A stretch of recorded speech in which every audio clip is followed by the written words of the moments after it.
Everyone seems to be looking for an identity these days, a community, a box to fit themselves into. I mean, look at me. I've changed my hair at least a dozen times since graduating high school. I've lost count of the amount of times I've decided to rebrand myself. And this isn't even my final form yet. I think it's normal and natural for people in their teens and their 20s to search for an answer to the question of, who am I? With the vast majority of young people reporting that they use social media, algorithms are now trying to answer that question for us. Any personal self-introspection is discarded as we are served endless options of who we can be, from coastal grandmother to Italian mobster.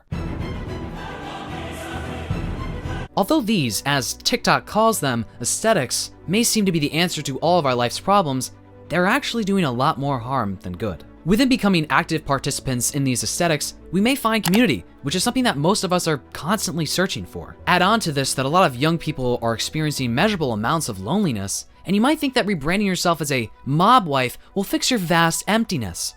But it won't. Buying a bunch of shit and changing everything about your life to fit into one specific aesthetic isn't going to make your life better. It's not going to fix the problems that you have deep down as an individual. To be clear, if you feel like you really personally connect to an aesthetic or a vibe that just happens to be popular, that is totally okay. These aesthetic subcultures can also be great ways to experiment with your sense of style or maybe your home decor. However, redefining your entire lifestyle to be based around one specific thing, instead of allowing yourself to be your natural, free-flowing, individual self, will only leave you feeling empty and never enough. As an example, maybe you really like the clean girl aesthetic. That doesn't mean that you need to be perfect at every moment or walk like Bella Hadid on the runway everywhere you go, because you are a human being.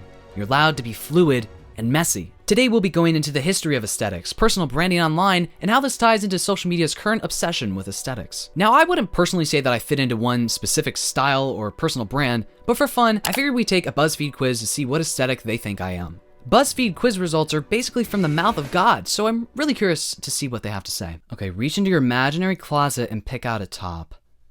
We gotta go with classic t-shirt. Can't do anything other. Now some bottoms. Classic jeans. I can't, that's what I'm wearing today. Get ready to step out in style. We gotta go with the sneakers. That's what I wear every day. Add an accessory. The hat. I'm a hat guy. Don't forget to do your hair. Not sure what exactly this means. I guess we'll do black hair, black woman, soft glam. Why is there confetti? That's not a good thing. What does that mean? You're basically a sugar cookie come to life? You believe that cuter is better, and you embrace the things you loved as a kid. You may seem unassuming at first, but anyone who gets to know you can't help but adore you? What? What does this mean? But I'm trying to be dark and brooding. What the fuck is this bullshit? I guess I'll just have to rebrand everything now. Oh god, this is gonna take forever. Okay. Oh my god. I guess I gotta... No.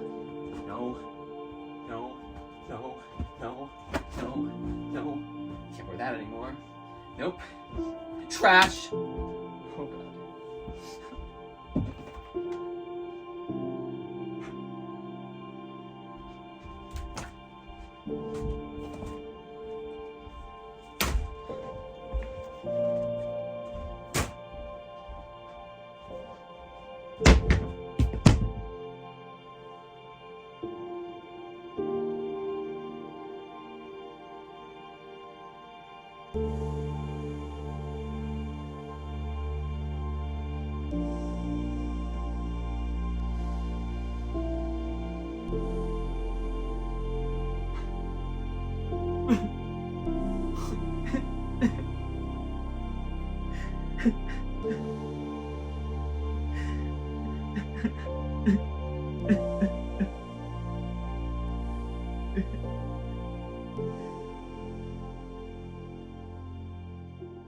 Aesthetics is the branch of philosophy concerned with the nature and appreciation of art, beauty, and good taste. It has also been defined as critical reflection on art, culture, and nature. The word aesthetics derives from the Greek aesthetikos, meaning of sense perception. It can be hard to define what exactly makes something aesthetic, since the word has been beaten into a bloody pulp on the ground by overuse. When I was in middle school and Pinterest was the most popular it had ever been, people would ascribe aesthetic to anything that looked pleasing or beautiful to the eye.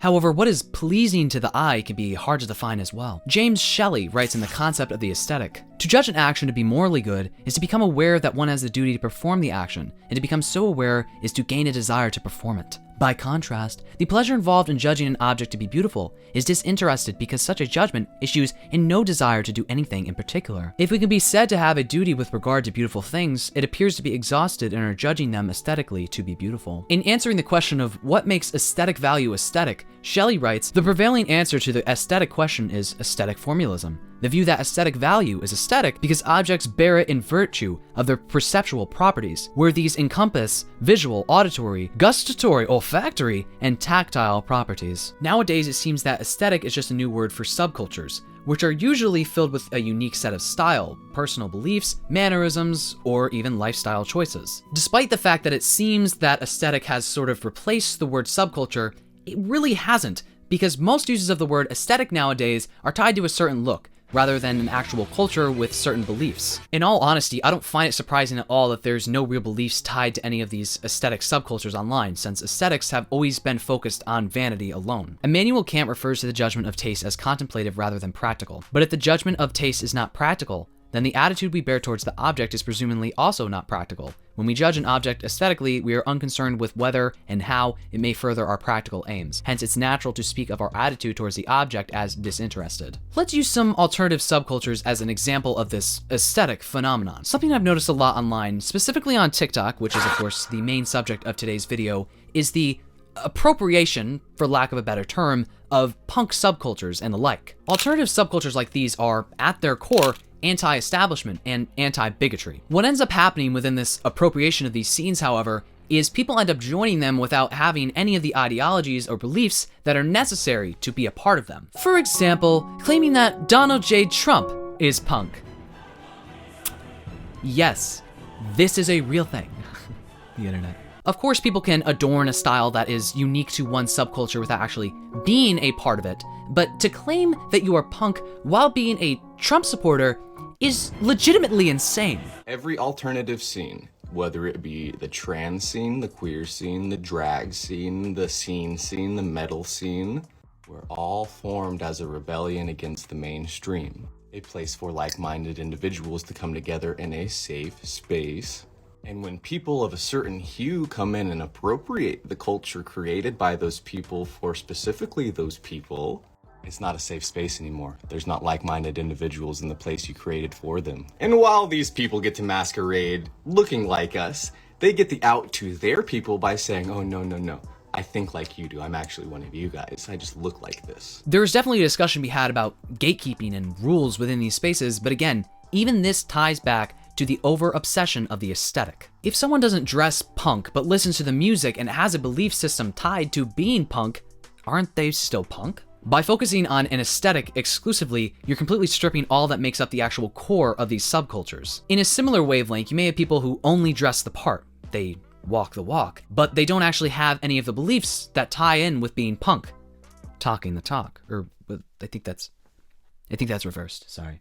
These are people who purely focus on the fashion associated with these subcultures without putting any more thought and care into what dressing like that signifies in the grand scheme of things. Let's be honest though, do you really think that someone would be welcomed with open arms into the RNC while dressing like this? So one thing that I'll never understand about specifically chronically online alternative people, they have this weird obsession with making rules about who is and who isn't considered to be a part of their subculture. And I understand that for certain subcultures, yeah, if you're goth, you have to listen to goth music. If you're punk, you have to be anti-capitalist. There are certain things that are integral to the subculture that are inextricably linked with it. When it comes to the way that you visually represent yourself as a part of that subculture, the gatekeeping and the rules is the complete opposite of what alternative subcultures are about. I listen to heavy metal and I'm anti-capitalist. Some would even use the word communist to describe me derogatorily, but I wouldn't define myself as one thing or the other because my style and taste changes by the second. One moment I could be listening to Slipknot while dressing like an emo kid from the 2000s, and then the next moment I'm listening to Kid Cudi while considering driving over into the New York state border to smoke a joint. I'm a fluid human being. Maybe one day I want to dress like a white man with no fashion sense. Who cares?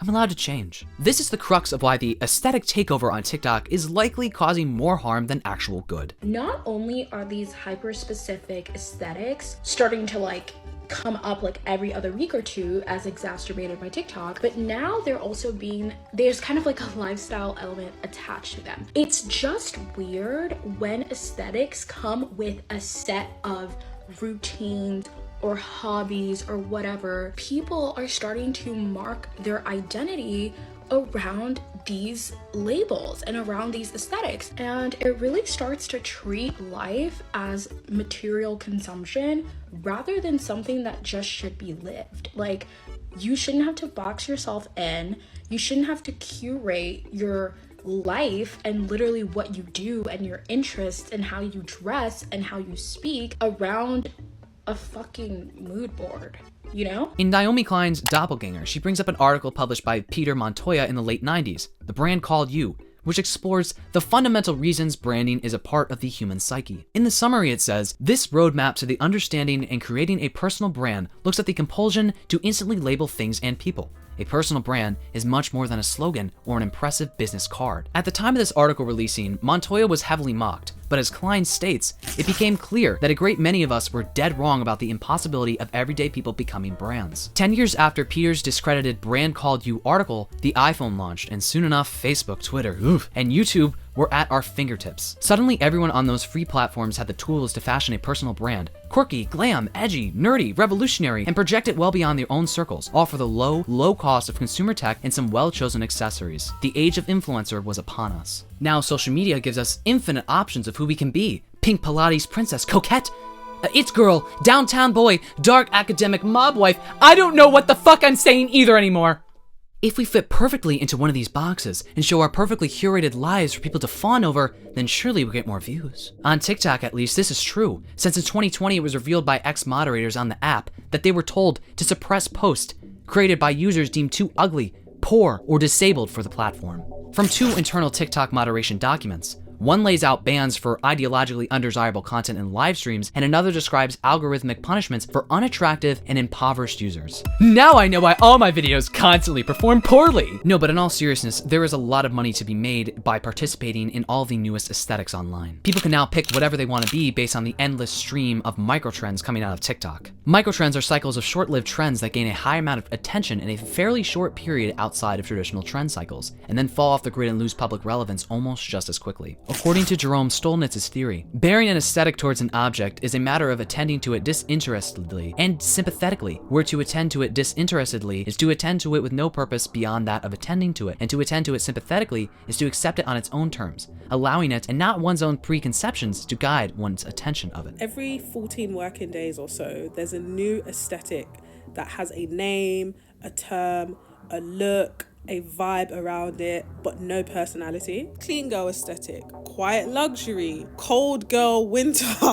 Like, all of these things are driven and led by white women, and then what it means is it's going to drive our consumerism, it's going to drive capitalism, make us want to acquire all these products for this look that doesn't have a statement, doesn't have a personality attached to it. Everyone, especially young people, are constantly searching for an identity, and most importantly, validation from their peers. Instead of discovering your identity organically and being who you are naturally, why not just revamp your entire life to be a pink Pilates princess? At least then everyone can see when you post how perfect your life is. But oh no, that's out. It seems like now mob wife is in. Fuck. I just spent $2,000 on all this fucking pink workout gear. Now you're telling me I gotta look like fucking Carmela Soprano? So you're telling me that I spent 2 years perfecting the slicked back bun, perfecting glowy, clean girl makeup, for you guys to just say, no, we're doing mob wife aesthetic now? I can't keep up. Oh my gosh, can somebody explain this to me? Am I even real? I'm sorry guys, this video has just really got me questioning a lot about my life right now. I don't know, maybe you could try being yourself, but oh no. No, that would be ridiculous, wouldn't it? Constant sets of rules to fit into can be exhausting, let alone if the rules change as often as new aesthetics pop up. You're not allowing yourself to be you, and you are putting pressure on yourself to deliver and hit an aesthetic's expectations. Aesthetics aren't always about who we currently are, but rather who we want to be. In a world that is in constant disarray, labeling ourselves as an uptown boy or a dark academic could take some of the personal pressure off of ourselves. The answer to who am I could be answered with ease if we just browse TikTok for 30 minutes and fork up a couple grand. Why introspect at all? The question of who am I isn't supposed to be answered though. There are people in their 40s, 50s, 60s, and up who are still discovering themselves, who are still experimenting with their own personal styles. It's okay to change. While on the surface it may seem like a good thing that previously niche aesthetics have skyrocketed in popularity and opened the door for freer self-expression, but it also made everyone look the same. In place of personal style, there is a performative exercise to buy and show off the it item or aesthetic of the month, and then throw it away when the algorithm tunes it out. Couldn't these aesthetics be considered a good thing then? If someone wants to be a clean girl one day and a pink Pilates princess the next, then what's wrong with that? You just said that they're allowed to change. Yes, but what these aesthetics do is deprive us of any actual self-discovery or introspection, instead giving us formulaic packages that are heavily based on consumerism, not the process of self-actualization. All of these aesthetics heavily rely on overconsumption. Take TikTok restock videos, which are their own little niche on the app. These videos basically consist of people buying a ton of organizational items to be filled by items that already had perfectly functional packaging. I know, it sounds fucking ludicrous. Why have a bunch of food items in my pantry that are still in their hideous, ugly, functional packaging when I could have 12 dozen plastic containers that I have to fill up every single time I go grocery shopping? Huh? Make it make sense. Listen, organizational tools are one thing. I see nothing wrong with buying dividers for your drawers in your kitchen so that your spatulas aren't scissoring each other every time you close the drawer. However, spending hundreds of dollars on containers to replace the containers that your products were already in just to fit the clean aesthetic is actually fucking insane. I'm sorry, it is. Your fridge doesn't have to look like a divorced dad's fridge. Just keep the milk in the fucking milk carton that it already came in. TikTok restocks, of course, they come with a little bit of caveats, and I have to say them lest I be barraged with people in the comments saying, well, why didn't you say this? For example, we personally buy a gargantuan container of Dawn dish soap and then refill a pumpable soap dispenser that sits on the counter by the sink. The soap dispenser, however, is replacing an item that was not functional in the first place. Now I can quickly squirt soap on a brush while doing the dishes, and yes, it looks nice, but I also don't have to lug a 3-gallon jug of fucking dish soap on the counter, flip it over, and squirt it on the fucking thing every time I need to do the dishes, right? However, when I get a carton of soy milk, because I am a soy boy, I leave it in the fucking functional container that's already in, instead of buying a $30 glass container that looks a little nicer in the fridge, right? I'm not saying that the people who are chasing these aesthetics can't enjoy things in their life that look beautiful. Everyone wants to look at beautiful things, but when you're wasting time, money, and the Earth's resources just so that everything in your fridge looks perfectly curated, I think you may have a problem. This is only the tip of the iceberg though. Each and every one of these microtrends are based on the expectation that the viewer will want to consume. That's why almost every huge account on TikTok that adorns a popular aesthetic within their fashion sense, lifestyle, or both have Amazon storefronts and a ton of affiliate links. On top of this, most of the time these creators are not so subtly hiding paid partnerships, which, need I remind you, is unethical and very illegal. Although I could care less about the legal aspect of it. I've personally embezzled millions of dollars. How do you think I could afford my Lamborghini? The language of this branding has seeped into almost every part of our lives. Spouted by users big and small on social media sites, casually dropped in everyday conversation, and spurred on by corporations that rejoice in how the marketing landscape has become more simple as people pre-sort themselves into these neat little categories. Now you can buy yourself. The freedom of infinite choice has become a crisis of a you are what you consume mentality. If we're rebranding every month, how much are we spending? How much are we discarding in our search for an identity? Material items aside, although that is a serious problem within the aesthetic culture of TikTok, how much of our own identities are we leaving behind in order to fit into these perfect little boxes? Women's bodies and lifestyles are being boxed into marketable packages and sold back to them so they can dream about living the life of their favorite influencer does. They never will, but because of that hope, their loyalty continues even when their influencers ditch clean girl and move on to mob wife. Clean girl, mob wife, whatever the combination of words, it doesn't cover the fact that capitalism runs rampant in every trend and it grows stronger with every microtrend. There is something so morbid about watching the way people with no established self-identity latch onto TikTok microlabel. And all of these online personas don't really hold any authenticity to these people themselves. I truly believe in letting people enjoy things. However, when it comes to hyper compartmentalization like this, it actually hinders progress and self-exploration. I used to identify so heavily with the TikTok term of man-eater that I found myself actually suppressing genuine feelings towards men because it didn't suit my character. These influencers' lives are curated to look perfect, but no real person's life can look that perfect. I mean, their lives certainly aren't. They're just hiding the messy aspects of it. That or they're actually going insane trying to upkeep this perfect lifestyle. These aesthetics can make a normal person hate themselves for not being able to fit perfectly into these boxes, because who has the time and money to do all this? I'll tell you who. The people who get paid to do exactly that. In a Vox article titled, "You Don't Need to Look Perfect to Work Out," the author details how the desire to look beautiful at all times while working out may actually be hindering people from implementing healthy habits into their lives rather than actually inspiring them. On one hand, watching someone share their perfect morning routine and actual workouts may inspire you to use aesthetics to curate your life to be more organized and pleasant. On the other hand, these perfect workout videos can set extremely unrealistic standards of what someone who works out and their life looks like, leading viewers to chase this unattainable standard and feeling discouraged when they can't meet it. For this article, the author interviewed Dr. Michelle Corrales, a former fitness influencer who's now a professor of counseling at the Family Institute at Northwestern University. In the interview, Dr. Corrales said that a pitfall of focusing on aesthetics is that people might become preoccupied on some of these factors we can't change. Another pitfall is that focusing on aesthetics can distract you from the point of exercise to maintain a healthy mind and body. Additionally, some people may spend a small fortune on workout gear and clothes, so if people don't budget well, they may overspend trying to keep up with others. At the end of the article, the author asked her, "What's the difference between focusing too much on an aesthetic and having a feel-good ritual?" To which she replied, "It's fine for people who want to look good. It's perfectly okay to have confidence and want to put our best foot forward. But we have to make sure that that's for ourselves and not for others. When it starts being more for others than yourself, that's when we notice some red flags." Now, I do think that a lot of the constant chasing that people do for the perfect aesthetic is due to societal pressure and a wish to conform and perform for others. But I also think that even if you do all of this curating just for yourself, it can still end up being extremely harmful. I will give my own personal experience as an example for all of you. This is going to be very personal and dark, so please bear with me. I am mentally ill. I don't think that this comes for a surprise to any of you, especially those of you who have been watching me for a while. Oh, you know what just happened? I sat down to film this video today, and I'm like, ooh, I'm so excited to film this video. And I pressed the record button, or so I thought!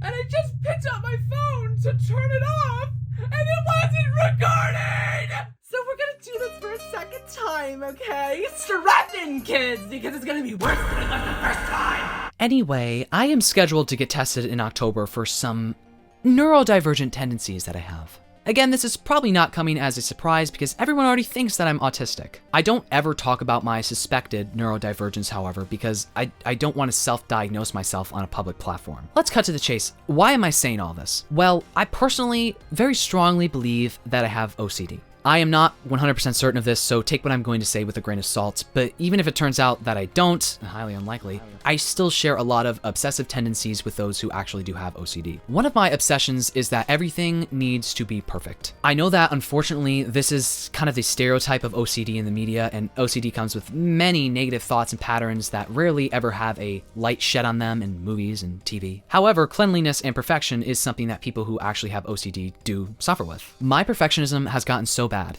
that when I write scripts for videos now, I will literally change a line in a script if the punctuation looks slightly off to me, all the way to the point of heavily altering or removing entire sentences. I have so many other things that I do that I could talk about, and way more rituals that have become so hidden that I barely even recognize that I do them anymore. However, I don't want to go too far into it because I haven't been diagnosed with anything, and I find it to be extremely irresponsible to come on here and act like I'm an authority on the matter. The point I'm trying to make here is for people whose brains function similarly to mine, trying to live up to these aesthetics at a certain point is actual self-harm. I would eventually have a serious mental breakdown if I allowed myself to become even more obsessive and perfectionist about my routines, outfits, and physical space than I already am. If I had to make everything perfect all the time just to fit into one box or category or aesthetic, I think I would actually lose my mind. I am always constantly looking to better myself, to the point where it can become unhealthy at times, which may seem like a bit of an oxymoron. If I mess up one thing during my day and I don't play my life like the perfect video game character that I am in my mind,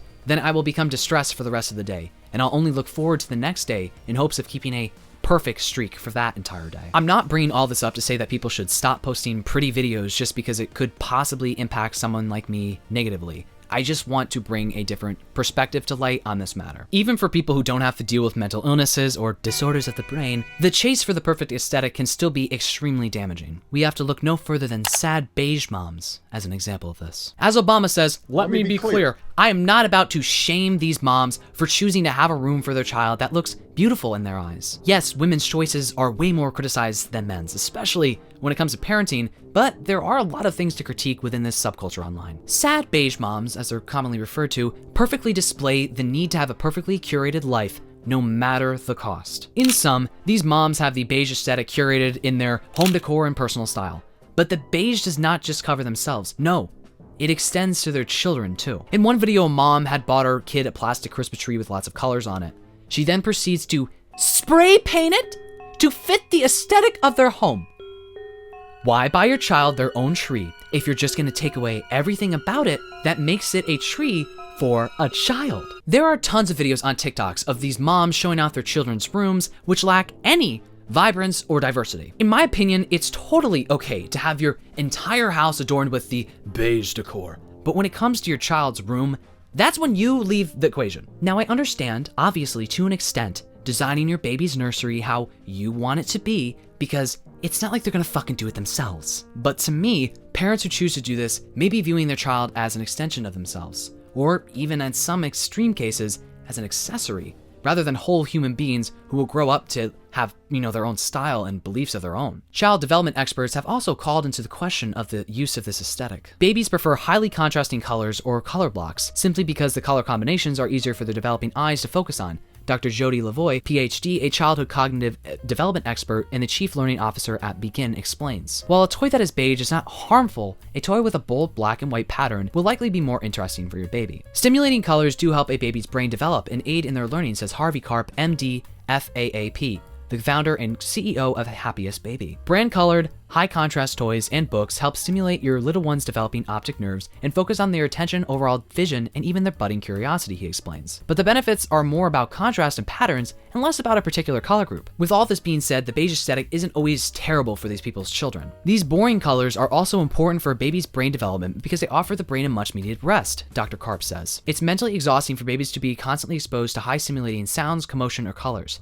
Having periods of low stimulation give the babies time to recharge for the excitement that will come later in the day. These beige parents also say that their natural and calm aesthetic is much needed for them in an environment that can be really overstimulating. Hey, I get it. If my dog starts whining, I immediately think about car bombings. I can't imagine dealing with a kid or kids. To some people, the beige aesthetic may also be about being more environmentally friendly or natural, with parents opting to avoid toxic materials that may be present in some particular children's toys. What confuses me about this approach, though, is that you can be environmentally friendly without your child's toys looking drab and dull. I'm an environmentalist and a naturalist, if you will, but my room still looks fucking fun, right? A lot of this stuff is secondhand too. We can have fun and avoid bad things, guys. A couple beige moms and goth moms have shared that they don't share everything with their followers, dumping out containers of tons of colorful toys that are hidden by the beige. This is just further proof that you shouldn't shame someone for their lifestyle choices, especially when it comes to what they choose to share about their parenting of all things. However, I think that we can all agree that it is fucking wild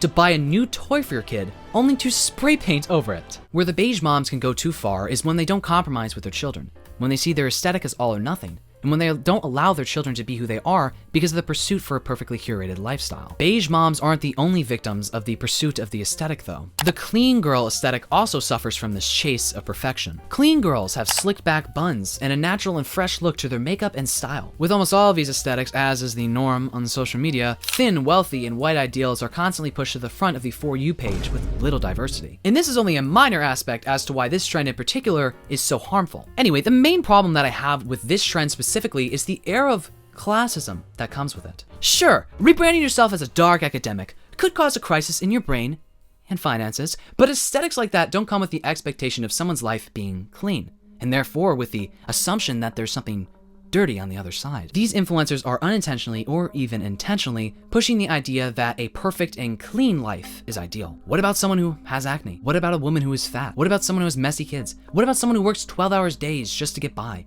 What about someone who is disabled? Anybody who falls out of these aesthetic ideals on TikTok may feel pressure to obtain these influencers' lifestyles, even though they can't. But it's on a white girl with straight hair, clear skin. It's pretty? Right. Wait, what about when I did it 8 years ago? Oh, I got made fun of for it. We were called smelly. We were told to wash our hair because there was too much oil in it. So it only upsets me because it was a point of insecurity for a lot of us girls at one point because we were ridiculed for it. Absolutely. But all of a sudden, it's now the next TikTok For You page trending thing. These people are making bank off of pretending that their lives are perfect, and they're making bank at the expense of you, the average person who doesn't have the time, energy, or money to dedicate to curating their life into a certain aesthetic. If you want to have a beautiful and perfect life, then you have to viciously cough up a lot of money to do so, and a little bit of blood. And if you can't do so, well, you're out of luck. Aesthetics have become this thing that everyone is expected to have, and they're expected to hyper-curate their life to fit an aesthetic. And that's just not realistic. It's not realistic to one day decide that you want to be coquette and to get a coquette wardrobe and to get a coquette room and to eat and drink coquette things and to always be this one hyper-curated ideal in your head of what a coquette girl is. Normal people are not like that. They are multifaceted individuals. If you successfully thingify yourself, then other people will begin to believe that you are a thing and will throw all kinds of hard objects at you, sure that you will not bleed. And then you have to conjure up even more revealing parts of yourself, up to and including having full-blown nervous breakdowns in your bedroom with the webcam rolling. If personal branding has become a cultural imperative, what happens when our brands falter, fail, or fuck up irredeemably? What becomes of the person beneath the brand? What sort of mania ensues? The most disturbing part of these aesthetics isn't the loss of a personal style or home decor. It's a loss of a personality. As I said before, it's one thing to dress exclusively like a pink Pilates princess, but to start only exclusively doing certain activities or only allowing yourself to have certain hobbies, even down to only allowing yourself to act a certain way, is not normal. I have even heard that some people literally choose their friends based on that person's aesthetic. We're cooked. We are absolutely fucking cooked.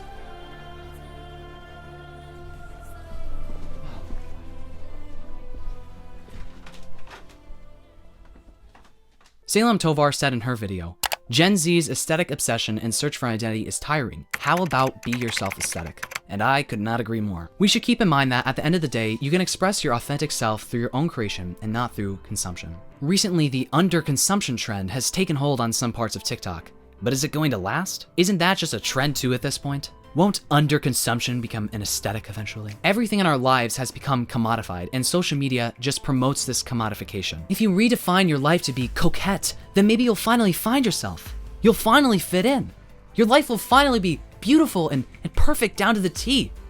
But it never will be. Life is not perfect, and life is not an aesthetic. I'm all for self-care and making life beautiful, but when it comes at the expense of life, it's gone too far. We can be fluid and messy. We can live and change. Let's make being ourselves a trend. I mean, these aesthetics have gotten so niche that I can't even keep up anymore. I mean, not that I was, right? For an example, like, what the actual fuck is coastal grandmother? What's next? Frazzled English woman? Oh, wait.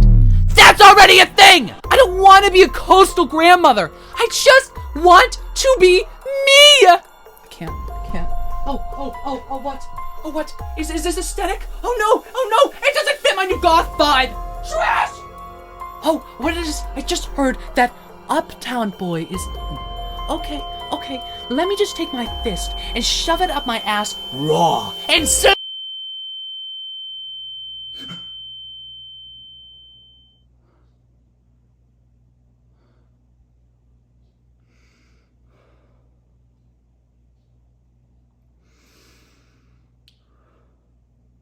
Interesting.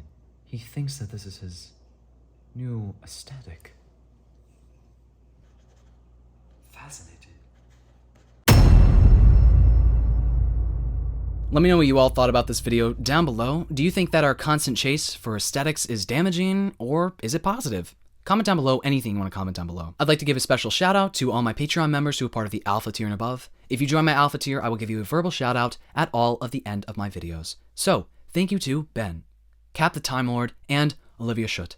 I really, really appreciate your continued support, and thank you to all my Patreon members. If you want to become a Patreon, the link will be down below. Anyway, yeah, I really, really hope you all enjoyed this video, but more importantly than that, I really hope I see you in the next video. I better see you in the next video. I'm always watching, waiting for you to be there. You're gonna be there, right?